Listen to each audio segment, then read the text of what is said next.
Olá pessoal, sejam muito bem-vindos, meu nome é Ellen e se você ainda não me segue lá no Instagram, o meu perfil é o @sinapse criativa. E aí pessoal, como é que vocês estão? Tô mega feliz com o feedback que eu tenho tido de vocês aqui no YouTube e lá no Instagram. E se você reparar no que eu acabei de dizer, o meu perfil do Instagram mudou.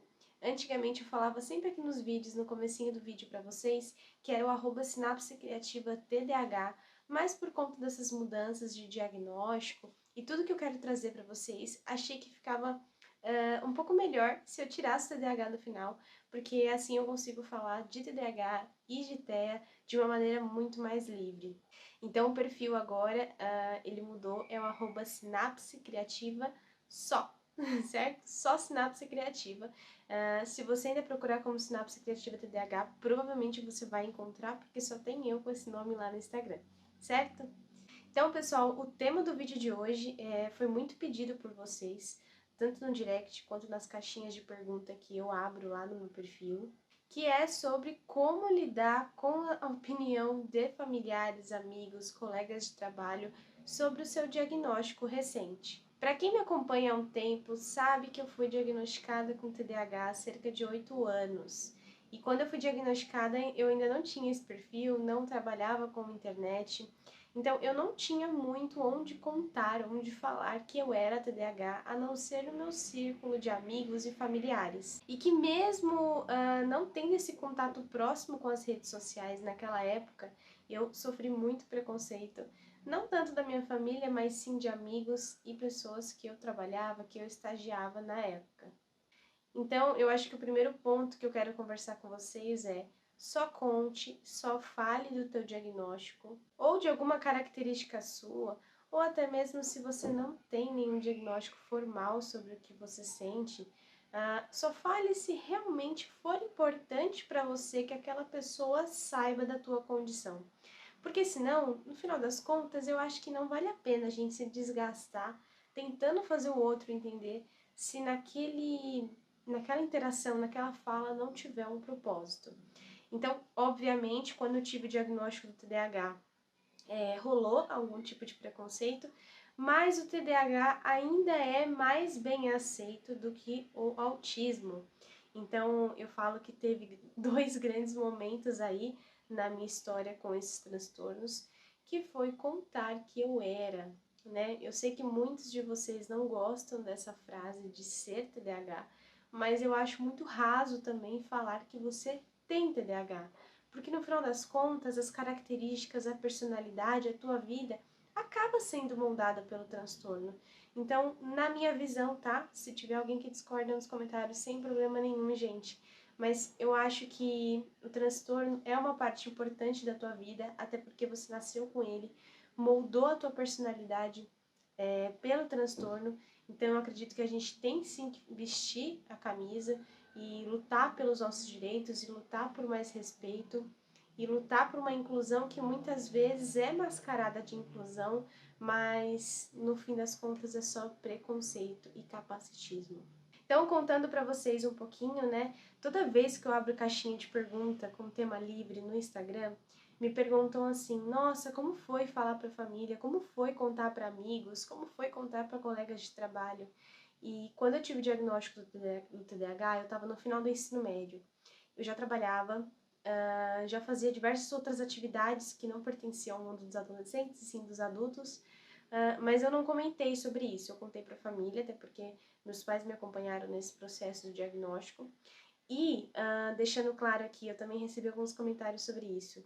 Apesar dos meus pais não entenderem, apesar dos meus pais serem de uma geração no qual essas coisas de ansiedade, depressão, transtorno de déficit de atenção não eram considerados problemas reais, eles fizeram tudo o que eles podiam para me entender, para me ajudar, para me acolher, dentro das limitações que eles tinham na época e dentro dos sentimentos que eles estavam vivenciando naquele momento. Até por eu ser uma adolescente bem rebelde, eu não os culpo por todas as crises que a gente passou.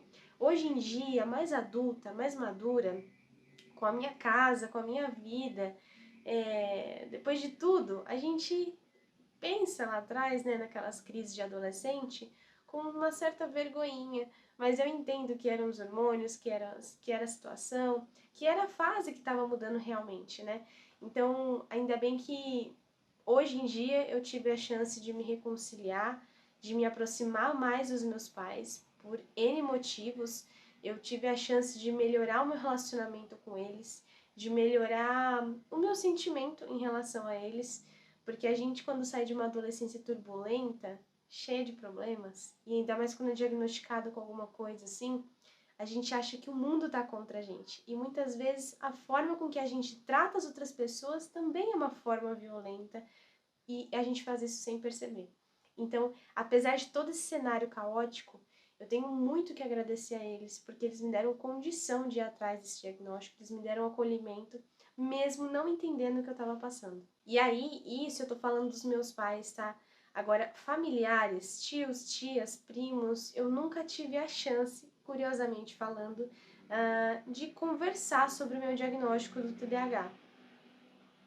Eu nunca sentei, acho que num churrasco, num aniversário, e alguém me perguntou: Nossa, fiquei sabendo que você teve tal diagnóstico. A minha família é sempre muito fechada nesse ponto e a gente nunca dividiu problemas de dentro de casa para fora. Então, eles ficaram sabendo depois que eu criei o perfil e que um tio, uma tia começou a seguir, falou para um, falou para outro, e aí caiu no conhecimento da família, mas também parece que não foi muito importante. Então eu acabei me abstendo também de falar sobre isso. Eu acho que esse assunto do TDAH só veio à tona realmente quando eu enfrentei a depressão, porque não estou dizendo que a depressão foi uma consequência do TDAH, pode ter sido sim, pode ter tido uma influência, claro. Passei por algumas situações bem chatas, bem traumáticas, e por conta da depressão, aí eu tive a aproximação de alguns familiares, de alguns amigos, e aí eu cheguei a comentar sobre o TDAH. No trabalho, eu sempre fui muito aberta.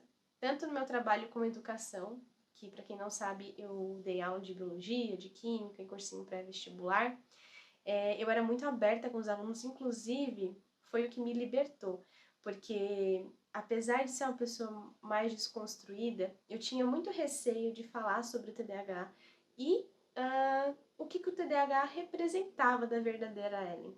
E aí foi no ambiente de educação que eu consegui contar um pouco de mim, de conseguir sentir um pouco das dores dos alunos que eram muito próximas a mim e falar mais abertamente sobre o TDAH. Então, realmente, eu acho que esse período que eu trabalhei como professora, como plantonista, enfim, que eu trabalhei com educação voltada para concurso, para vestibular, né, adolescentes, aquela fase complicada, eu consegui me abrir mais sobre quem eu era. E eu acho que foi depois daí que eu consegui criar o perfil, que eu consegui me expor para as pessoas, que eu consegui gravar, que eu consegui falar sobre isso. E aí, o TDAH sempre entrou na conversa, sempre entrou como assunto quando eu conversava com colegas de trabalho, porque muitas vezes eu tinha alguns pequenos erros de falta de atenção, de falta de foco, algumas crises de ausência. Então, isso tudo às vezes caía nessa conversa. Eu trabalho na área da saúde, vocês já devem saber que me acompanham aqui há mais tempo, que eu sou biomédica de formação e no meio acadêmico ainda se discute muito a existência do TDAH, acredite ou não. Então, falando um pouco de pesquisa, falando um pouco no ambiente universidade, eu tive dificuldades para falar que eu era, e quando eu falava, as pessoas às vezes invalidavam o meu problema, justificando que eu tinha notas boas e que eu era boa aluna, e que o que eu apresentava de dificuldade realmente era preguiça da minha parte, algo que era muito comum em outros alunos, falta de interesse, falta de comprometimento, mas acabava sendo generalizado o problema.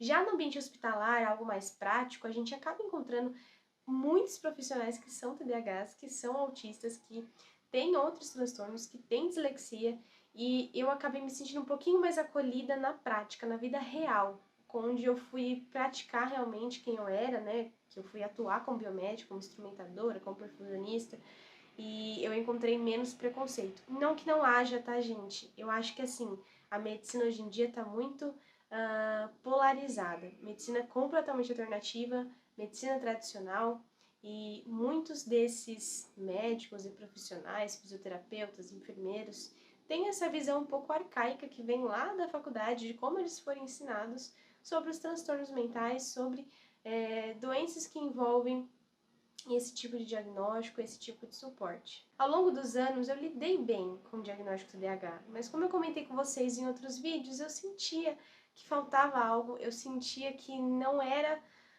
só TDAH, e eu sempre falava isso para as pessoas que eu tinha mais intimidade, e eu até tive um certo apoio de algumas pessoas mais próximas a procurar ajuda, a procurar sinais, a procurar sintomas, a procurar especialistas, né? Mas uma coisa curiosa é que a minha comunidade, a minha tribo, as pessoas com que eu pude contar sempre foram amigos virtuais, amigos que eu fiz ao longo dos anos pelo perfil, né, pelo Sinapse Criativa, amigos que enfrentavam o TDAH assim como eu e que me indicavam várias coisas e que eu conversava sobre isso. Então, a internet teve um papel, assim, fundamental para minha aceitação, para a divulgação de conhecimento, que eu acho. E assim como hoje em dia eu faço vídeo para vocês falando de quem eu sou, o que eu faço, o que eu tenho dificuldade, o que eu tenho facilidade, sim, realmente como é a minha vida, sendo uma mulher TDAH e autista, essas outras pessoas também tiveram esse papel fundamental. Foi nelas que eu me espelhei, né? Que foi nelas que eu me inspirei.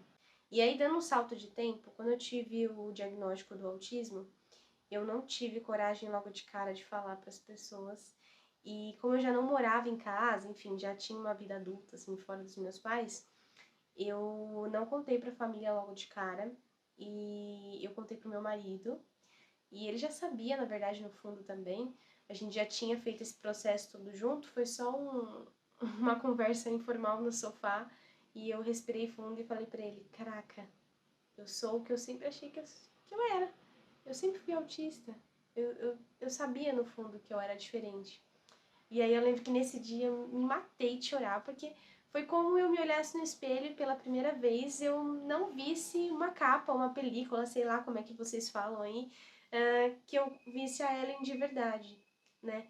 Eu tive um pouco disso no primeiro diagnóstico, porque eu tinha muitos traumas de infância, muitas dificuldades na infância, mas entender todos os meus processos da vida adulta e dar significado a tudo que eu vivi foi como se eu tivesse realmente abrido uma cortina e eu conseguisse enxergar quem é a Ellen, né? E eu lembro que nesse dia eu me esbaldei de chorar, meu marido também ficou todo super emocionado, então foi uma coisa que me marcou muito. E aí, contei para os meus pais, sempre com muito cuidado, porque, como eu falei para vocês, o TDAH é algo que, infelizmente, é muito romantizado. Apesar do pessoal saber o que é, saber dos prejuízos, né, de não romantizar o fato de ter, mas virou moda hoje em dia, né? Por que eu falo que virou moda, tá? Não me refiro ao número de diagnósticos dados, mas me refiro à romantização, no sentido de, ele só tem TDAH. Mas agora todo mundo é TDAH. Então acaba tendo um sentimento de invalidar o outro, a dificuldade do outro nesse ponto. Já o autismo, já a depressão, a bipolaridade, a ansiedade, é algo que as pessoas não romantizam. E